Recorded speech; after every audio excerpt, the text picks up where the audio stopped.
On Point is brought to you by National Baking Company.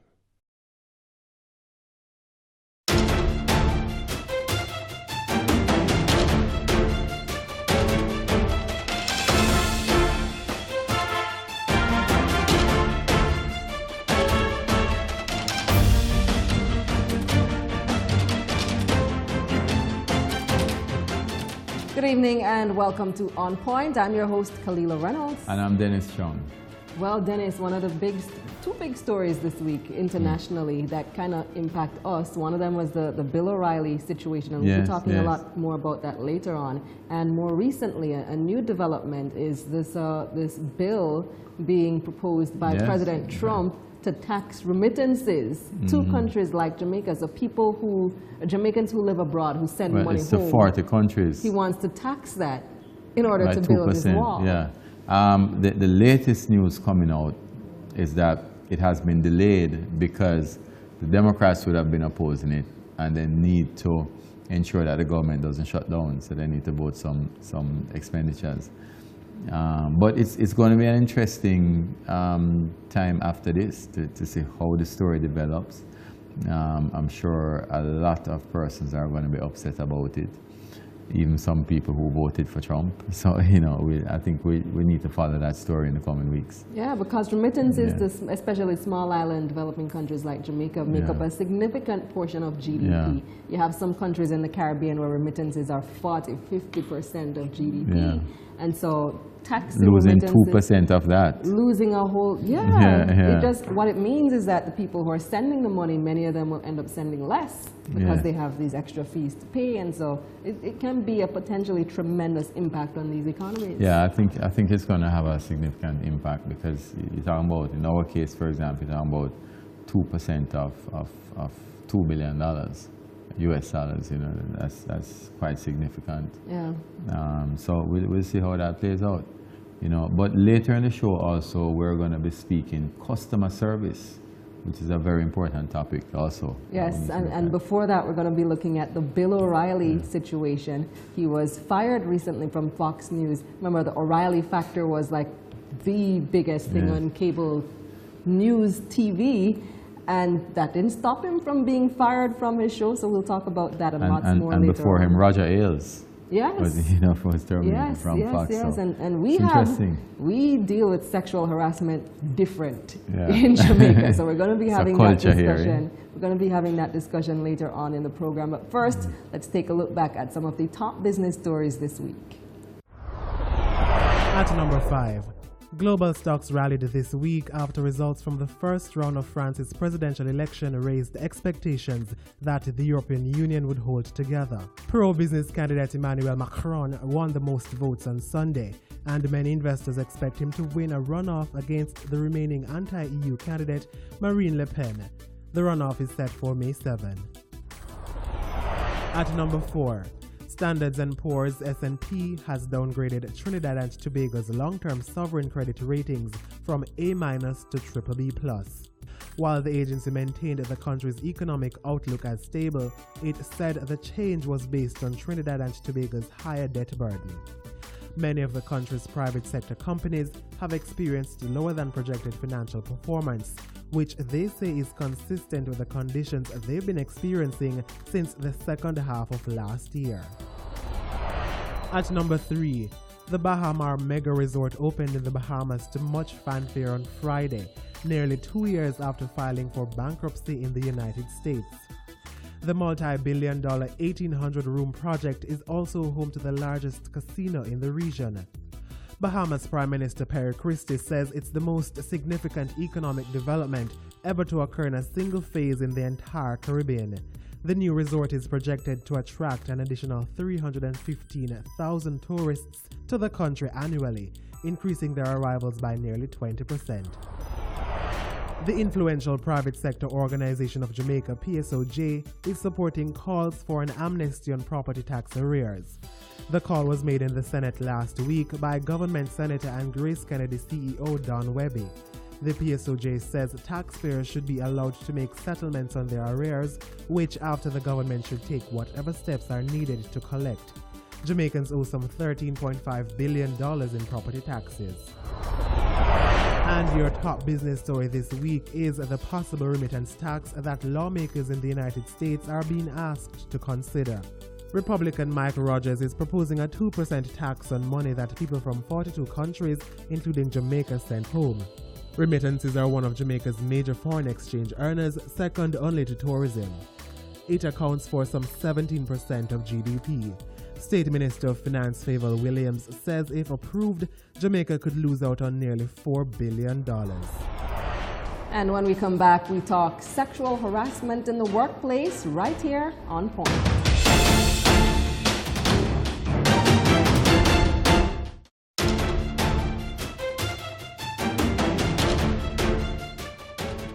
Welcome back. Well, Bill O'Reilly was the star of Fox News, hosting the top-rated cable news program in the United States, with viewership even higher than any show on CNN. But some 50 sponsors pulled their ads when 4 Fox News employees accused O'Reilly of sexual harassment, prompting Fox News to fire him. Here's more on that. Bill O'Reilly's tenure at Fox News, once seen as unshakable, coming to an end Wednesday. Parent company 21st Century Fox announcing cable news top-rated host will not be returning after a review of sexual harassment allegations. Media reports suggesting O'Reilly lost the backing of his boss, media mogul Rupert Murdoch. His removal from the lineup comes at a painful time for Fox.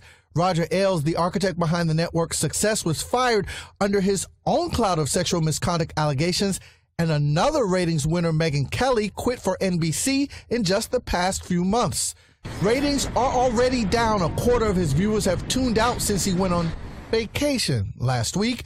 O'Reilly's stunning fall comes after another allegation this week of sexual harassment from a former Fox staffer.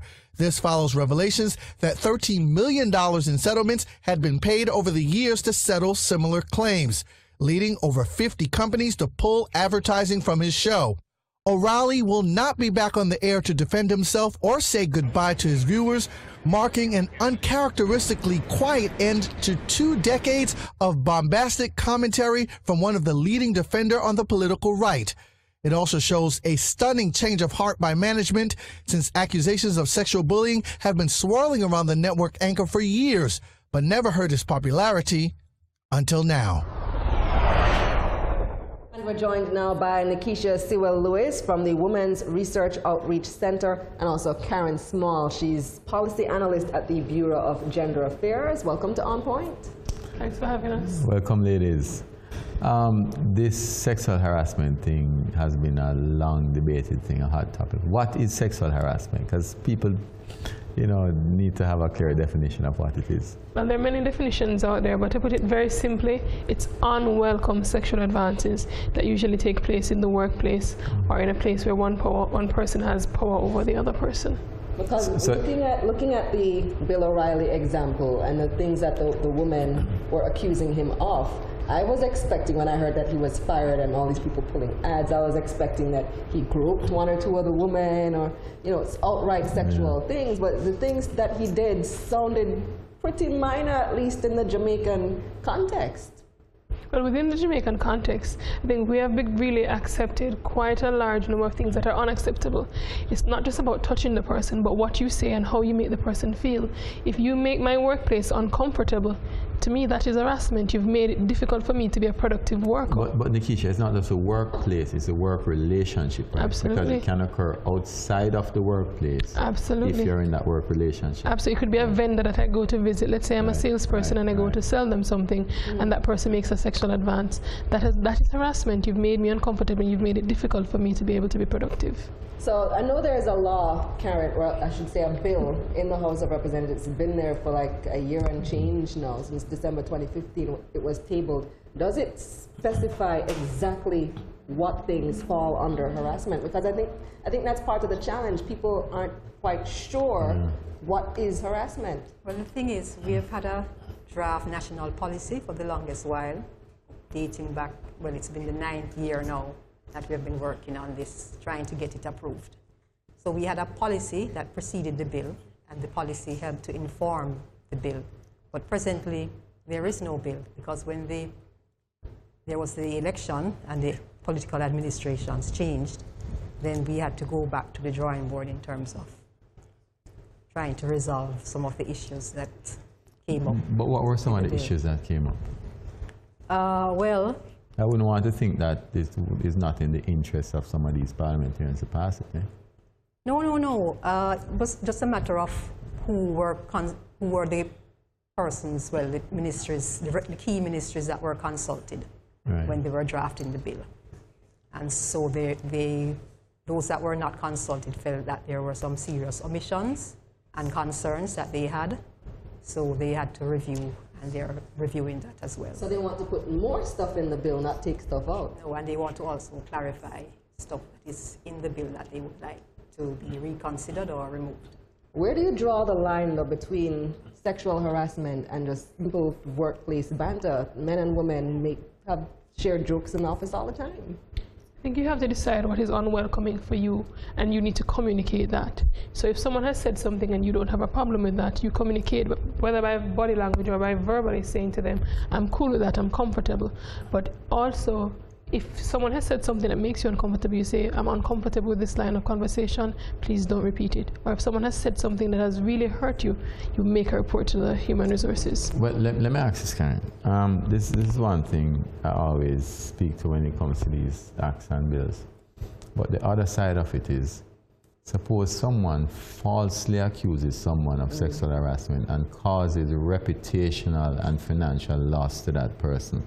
Does the Act address that in terms of compensation? For false accusations. And if you have done an investigation and you have found that it was a false accusation, then the so-called the alleged perpetrator will have to be compensated, or to the full extent of what loss they've incurred. Well, speaking of losses, does the law speak to losses? I mean, how is somebody typically punished? In fact, before we even get there, how do you handle it as an employer if somebody comes to you with a report that, listen, I'm feeling like somebody's sexually harassing me in the office? Well, one of the first things we would suggest is ensure that you have a policy to deal with sexual harassment, similar to how you have policies that deal with leave and other things. In your human resource policy, there should be a section that deals with sexual harassment. So there's someone confidential that the victim can go and speak to, and also what is the support that you provide for both parties? Because the person who was harassed and the person who is being harassed both need support. So you have a policy that addresses how each person is dealt with, and also your policy may say, if you have done this, you are fired without whatever the allocations are. But you have to have it stated out. And when someone comes for orientation, that is something you should discuss with a new employee. But what do you do if the person doing the harassing is the boss? And it's a small business, so there's no HR. It's a fairly small to medium-sized enterprise. They don't have these departments, legal and HR and all that. And the boss is the one doing the harassing. Who do you complain to? What do you do, Karen? Unfortunately, that is some of the things the legislation, the upcoming legislation is supposed to help to remedy, because it's looking at the very small entities. It provides for the very small entities that don't have an established HR. And one of the things that I've been hearing in the Bill O'Reilly, that I've not been hearing in the Bill O'Reilly case, is whether Fox News had a sexual harassment policy. Because if that is the case, then we are not sure what did Bill O'Reilly go against in terms of the policy that they had in place. So for small entities, in our sensitizations, we encourage entities to try and develop a workplace policy. But for these very small entities, I think the bill is going to try and address and encourage. There is no policy. Right, and there's no HR. Right. Then what do you do? If there's somebody watching right now in this situation, what does that person do? Do you report to the ministry? Well, we could recommend for them to go to the Ministry of Labour. That to a certain extent would probably have something in place to help address their situation. But what might happen there? What might be the course of events? It depends on what happened. If it's a situation where the person said no to the sexual advance and was dismissed, the person could go to the ministry and say wrongful dismissal because of this. But a major part of it is also the evidence the person is able to bring, because that is what really rests that's something you really have to wrestle with. Can you provide evidence that this person has harassed me? And so we say to victims, if you received an email, if they sent you a text message, save it, print it, keep a copy, in order that when you go to the ministry, you have something to show, because that's really one of the major challenges, is having the evidence. And I'm happy you mentioned that, because my fear is that people's reputation can get damaged. There's a small country we live in, right? And people's reputation can get damaged without evidence, you know, and then how we address that situation. I mean, because when you lose your reputation, there's nowhere you can go and pick it up. But if you have witnesses, somebody who was there as a bystander, you can have that person say something on your behalf to help support your story. So you have to be sure that you have detailed records on where it happened, what happened, were there any witnesses. So let me ask a question though. What is your estimation, being advocates, of the extent of harassment that is actually occurring now in the workplace? Well, we do surveys with the different ministries that we do sensitizations with. The last number I recall, it's 79% women that have reported that they have been sexually harassed. 79% of the total working woman, female population? And 29% male. When you say they've reported it, you mean they've reported it in-house? Not reported, but or just reported on your survey? Yes, they've just experienced They've experienced it. So what percentage actually report it? I imagine it's very small. And then a lot of persons don't have confidence in the reporting mechanisms that are either in place. If there are any reporting mechanisms in place, there's no confidence in that system. Because as we know, a lot of persons complain that HR themselves are not very confidential. So there's a problem there as well. And if it's the boss, who do you report it to? And many Jamaicans work for small businesses. We report the boss too. Exactly. And when you have a livelihood, when you have children, you really weigh and say, if I report this, I'm going to lose my job. And I have children to feed. So you know what? It's not a big deal. Let me just continue in order to feed my family. So how do you break that culture then? Well, a big part of it is getting the law in place to ensure that when someone is harassed, there is a recourse. But you need to ensure that the law is that persons are able to access very easily and at a very low cost to them, access the services to ensure that they're protected. And also really retrain HR professionals, because a big part of what we hear on the street is that person say, HR won't listen to me. HR is not here for the employees, they're here for the employers. They're quicker to fire you.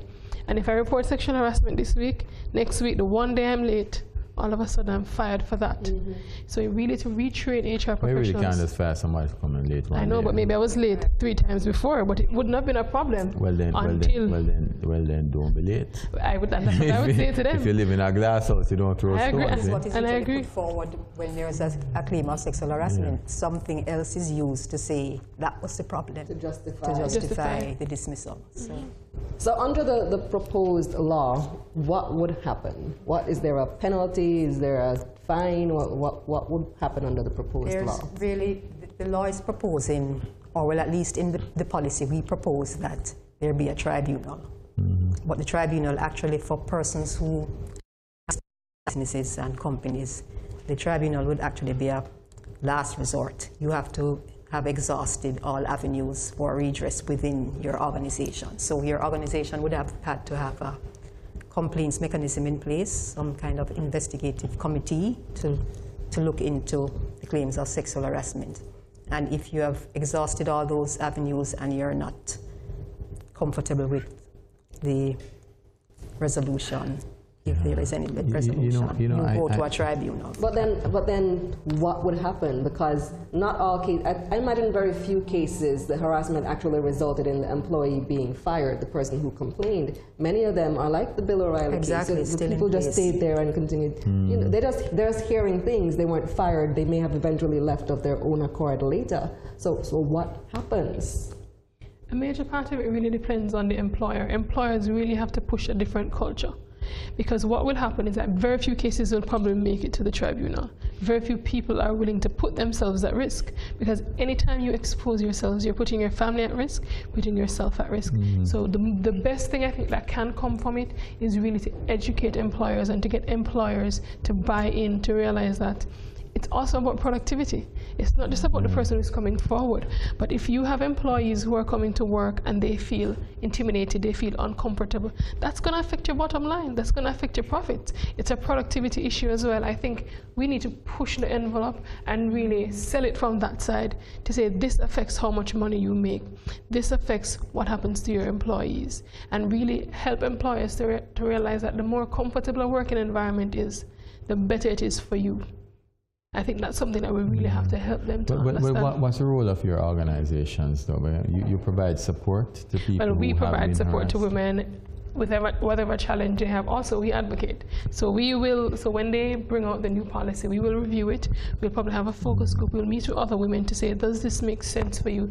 Does this really represent what you want to see change? And we will advocate to the government. We will go to Parliament. We have no problem to say, these are the changes that we need to see to make a better. We keep saying women as if women are the only victims. Oh, no, they are. Men also, maybe the majority, but they're not. Definitely not. But there's no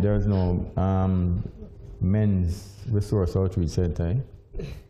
The policy and the legislation provides for both men and women. The policy isn't gender specific. No. And we want to encourage men to come out, because there are many men who feel uncomfortable at work, but they feel that if I'm manly, why would I be saying anything? And also, I'm supposed to do it. Harassment is not limited to opposite sex and opposite sex. Right. Exactly. It can also be same-sex harassment. And the policy and the legislation provides for that type of harassment as well. Okay, so if you're to lay out a roadmap of how a victim is supposed to deal with it, you'd say, based on what I'm hearing the both of you saying, step one, tell the person I'm uncomfortable. Absolutely. Step two would be? Gather your evidence, report it to HR. And then? Well, if HR has done nothing, if there's no policy, then you go to the Industrial Dispute Tribunal, which is where we're hoping it will be. For now. For now. That place is such a bureaucratic place, and this. And they already are saying that they don't have the personnel and the budgetary resources to do it, because they will be going outside of their core. So they're already copping out? I hope not, but already under-resourced. Yes, so let's see what the review process let's hope it's somewhere else. Outside of what exists now, though, is there any avenue to, say, file a lawsuit? And can you pursue a civil case? Well, there are some laws that you can utilize. We have the Offenses Against the Person Act that is under review now. You can utilize that for certain violations in the workplace. You also have the common law remedies for wrongful dismissal, where enterprises or companies, businesses, organizations are held liable if you have heard an alleged claim of sexual harassment and you have done nothing about it. Employees can utilize that as well. And you also, yes. So you're saying that if someone receives a complaint about sexual harassment and they ignore it, they have also committed an offense under the Act? Right. They'll be held liable for not putting measures in place. And interestingly enough, which is what our government is doing now, because we have had this policy and legislation lingering for 9 years, and we have signed international agreements. And when you sign, you're really agreeing in principle, but when you have ratified, which we have done, we are actually obligated to put measures in place. You know, all of this sounds very straitjacketed in a sense. How do you, in a real working environment, employees develop relationships? You have a camaraderie, you have a rapport with each other. It makes the working environment that much more dynamic. So how do you ensure balance in terms of having the respect on one hand, and having the sexual harassment laws in mind, or proposals in mind, or policies in mind, and not losing that camaraderie, the natural joyfulness and playfulness between work colleagues? Well, from the top down, you have to enforce from the very beginning mutual respect, and it must be pervaded right throughout all ranks and all levels of the organization. And remember that it must be the conduct must be unwelcome and unwanted. So if you have mutual respect and it's a so if you're on a joke and the person laughs, then that's okay? Yes, within a joke. If you run, let's say a sexually explicit joke, and the person you're joking with laughs, that's not harassment, that's okay?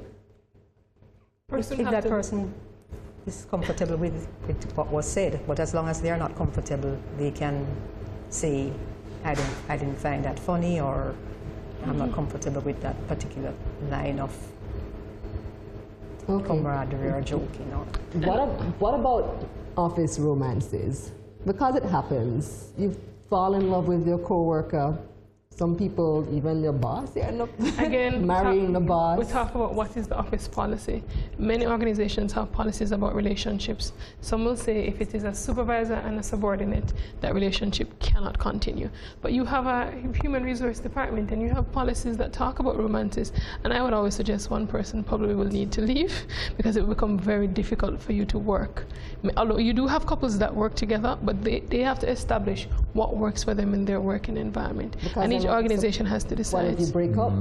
But interestingly enough, when we were doing a sensitization with a particular entity, there was a proposal that persons might want to, the workplace employees and employers might want to consider registering relationships. If you're having a relationship in the workplace, you ought to register that relationship with HR. But because what we have found, very technical. because what we have found is when the relationship ends and not on amicable terms, that's when you have a productivity. Yeah, because then suppose one person is still interested in the relationship and expressing that, you know, I still love you or whatever, and you're my you work across the aisle from me. And is that harassment? No. Yes, when they use every means possible to try so the and best show thing is to restrict that sort of thing. Right. I mean, that's my view personally. And that's the how you handle it at PSOJ? Well, I'm the only man there, so it's going to be very difficult to have that situation. But I certainly, I mean, we don't have a policy that way, but I certainly don't support it. I think the risks are too high. And it becomes very challenging with productivity. Relationship gets rocky, you're coming to work trying to fix the relationship instead of trying to do the work that you need to get done. It's really challenging. And another thing employers have to really look at is being very transparent about everything in the organization. So if you are transparent about how people get promoted, it is much less likely that someone can use a promotion as a source of power. If it's very clear that you are being fired because you did extra. The risks are too high. I mean, that's my view. You know, and you should manage risk at work, and absolutely. This one is too high for me. Some people might say the reward is even higher, though. Just saying. If you end up married, then the reward is also great, because genuine feelings can occur. It's also how you manage it. And if I am comfortable, I should let you know that, listen, I'm okay with this. And then also, even if you are married to someone you work with, you do that part of the relationship when you get home. You try your best to make sure that when you're at work, but for these 8 hours, I'm a professional, and I'm here to give the boss what he's paying for or she's paying for, and that's what I'm here to do. I won't run a joke about what anybody's paying for. Just gonna say thank you, Nikisha and Karen, for joining us. We appreciate the conversation. Lots more public education needs to be had on this subject. A lot more, and I mean, the most difficult thing is going to be to implement this with the culture that we have developed over the years. Yes. And how do we transition that? Yes. Well, we've started and we're getting some good results. I hope so. Far. But when we come back, you think sexual harassment is a big deal? We're going to talk about what is probably Jamaican's #1 complaint: customer service. Stay with us.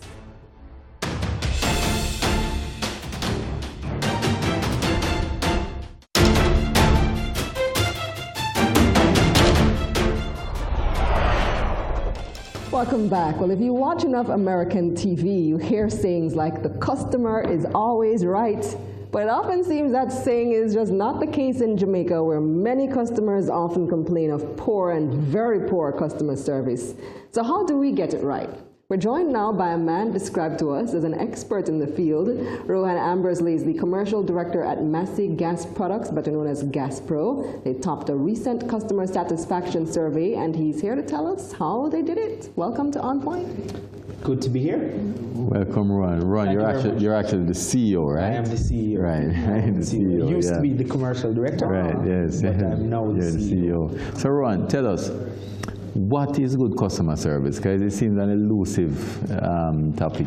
Yeah, you know, for me, it shouldn't be as elusive as it is. Yes. Unfortunately, I think, you know, when you think about it, it's two very straightforward words. It's a customer and it's service.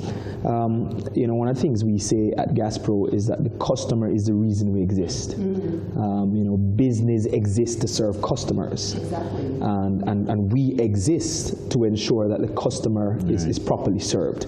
So at the heart of the idea of customer service is, one, to recognize the value of the customer and to seek to fulfill the needs of the customer. If you really think about it, it's not rocket science. And I think sometimes we trip over ourselves far too much. And it's a matter of redefining the value of the customer and seeing that the only reason we exist as a business is to serve them. And it is something that you have to constantly be training about, eh? Absolutely, absolutely. In fact, I mean, one of the important things to recognize that service is not just about a smile and saying thank you. As important as those things are, it's about the capacity to really respond to the needs of the customer, and that's not something that is intuitive. Definition. It's about ensuring that people have the right skills, have the right attitude, and know what it takes to serve the customer. So one of the things we have developed is what we call a customer service management system, which is a detailed, structured approach to ensuring that the business is geared towards delivering the kind of customer service that is required. So that when you think about it, it includes the leadership commitment to the philosophy that undergirds the business, to the issue of the employee engagement and selection and recruitment and rewards and recognition and training. So that, you know, then it's questioned specifically to training. But if you choose the wrong person, you could train them from now until tomorrow. You're unlikely to get the kind of change that you seek. So clearly, selecting them, ensuring there is proper orientation, and we had a conversation offset around orientation, and ensuring that once you choose the right person, you train them appropriately so that they can deliver the kind of service that you desire. So Rohan, is the customer always right? You know, the issue in terms of how we treat that question is that sometimes I think we get far too literal in how we present that question. I think the issue is what it implies. So the customer is always right is best interpreted as the customer's opinion should always be valued. And I think that's really the takeaway. So that when the customer is speaking, it is important that you spend time to listen to the customer, not see the customer as an irritant, and therefore attach value to what the customer says. So that even if the customer is being irrational, my reaction to the customer is not to say, you know, what is wrong with you?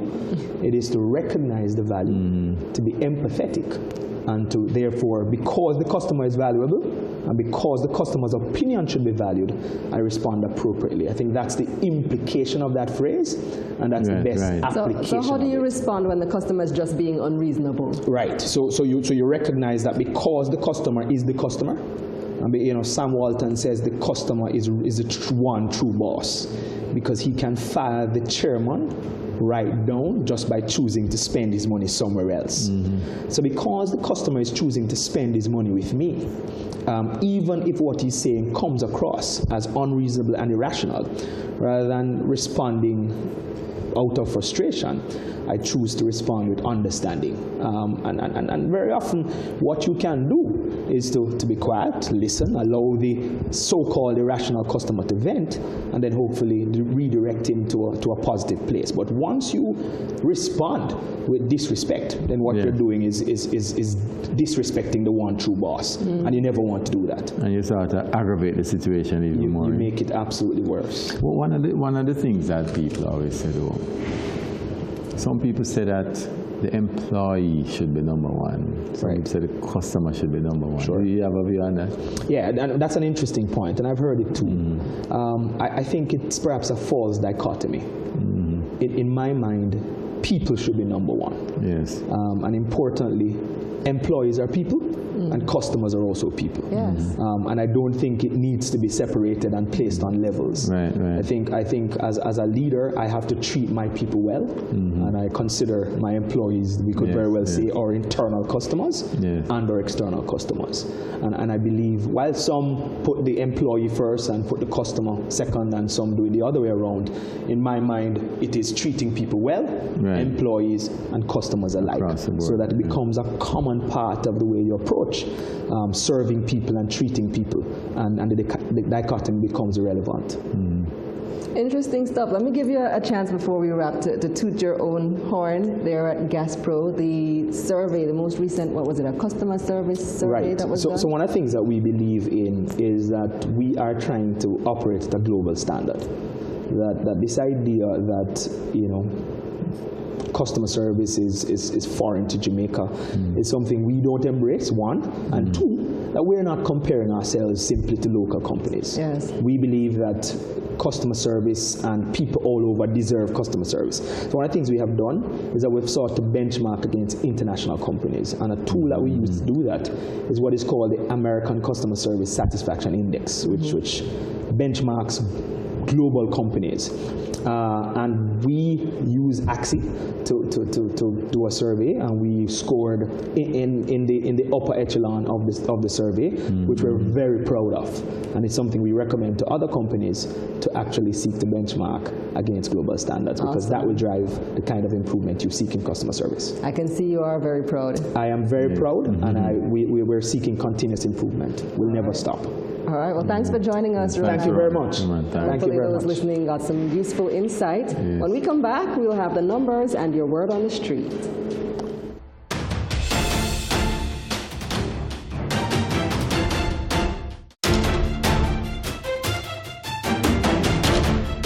Welcome back to On Point. Well, there's no data on sexual harassment in Jamaica, but in other developed countries, there is documented data on this issue. Here are the numbers.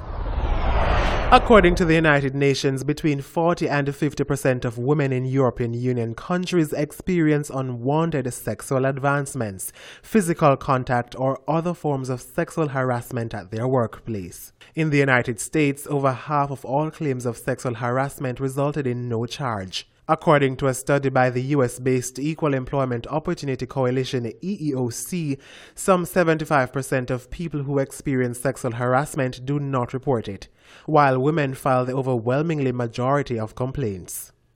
Men are also increasingly complaining of sexual harassment. According to the EEOC, 17% of all sexual harassment complaints came from men in 2015, compared with just 8% in 1990. And our On Point team hit the streets and asked Jamaicans, what would you do if you felt you were being sexually harassed, or if you were accused of sexually harassing someone at work?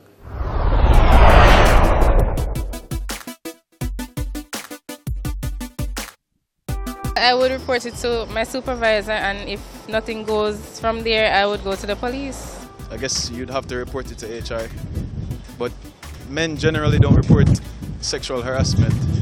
The right thing to do is to report it to my supervisor or so, because again, it's work and it wouldn't be professional to just go to the person and say whatever to them. So it all depends. Is she a female? A good-looking female? Why? You know, the average person would say, what? Take the sexual harassment. But all in all, inside the business, it's not acceptable. So you'd have to make it known so it comes to a stop. Because if I'm getting sexual harassed, that means other persons are as well. So to make it known, so you know, other persons who are doing it will now say, this is not to be done.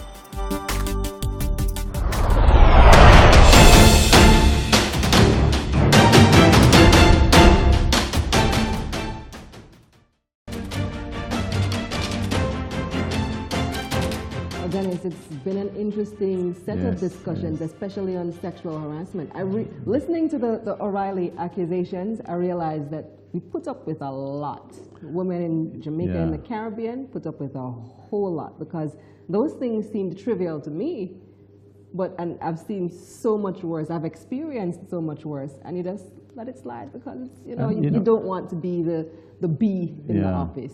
But I think it's important because I mean there are some severe cases that we need to protect against. So it is timely. It should have happened a long time ago. My fear is that it's going to be very difficult to police in the culture that we have. We're going to have to make a cultural shift.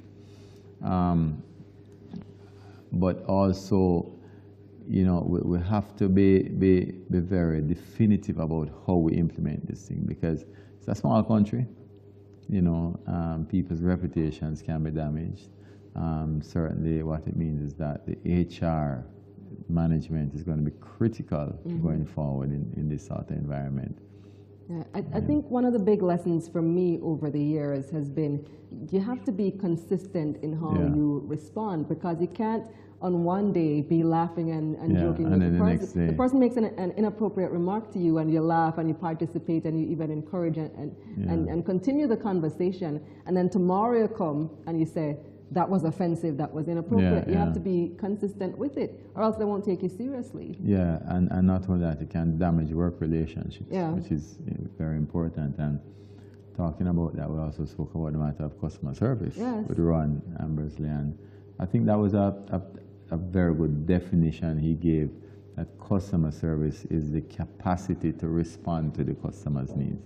That is the best definition I've heard, to be quite frank. Yes, I hope many more Jamaican businesses take that on and get some better customer service. Well, that's our show. We want to thank you for joining us yet another week here on Point. Thanks to our hardworking production team and to you, our viewers. I'm Kalila Reynolds. And I'm Dennis Chung. Until next week.